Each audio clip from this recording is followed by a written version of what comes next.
સુરત મહાનગરપાલિકાના કતારગામ ઝોનમાં કરાર આધારિત કમ્પ્યુટર ઓપરેટર રાહુલ પાલને એન્ટી કરપ્શન બ્યુરો દ્વારા ₹5,000ની લાંચ લેતા રંગે હાથ ઝડપી પાડવામાં આવ્યું છે। આરોપીએ મિલકતના નામ ટ્રાન્સફર કરવા બદલ નામની માંગણી કરી હતી।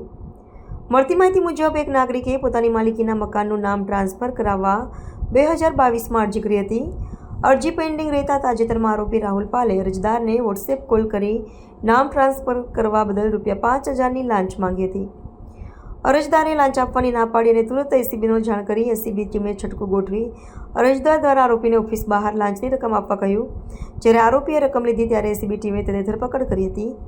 આરોપી પાસેથી લાંચની રકમ પણ બરામદ કરવામાં આવી છે। એક જાગૃત નાગરિકની ફરિયાદ મળેલી કે પોતાના વીરા બિલનું નામ સુધારવા એમણે કતારગામ ઝોન એસએમસીમાં 2022માં અરજી કરેલી, જે હાલ સુધી પડતર હતી અને તેઓ વારંવાર ત્યાં ધક્કા ખાતા હોય અને તેઓએ જઈ ત્યાંના કન્સર્ન ક્લાર્ક જે કોમ્પ્યુટર ઓપરેટર તરીકે ફરજ બજાવે છે તેઓને જઈને મળેલા અને તેમની જોડે એમની અરજી બાબતે પૂછપરછ કરી તો તેઓએ તેમને જણાવેલ કે જો આ વેરા બિલનું નામ તમારા નામે ચડાવવું હોય તો ₹5,000 લાગશે।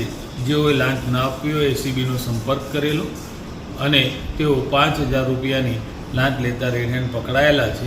એ ગુનો રજીસ્ટર થઈ આગળની કાર્યવાહી હાથ ધરેલી।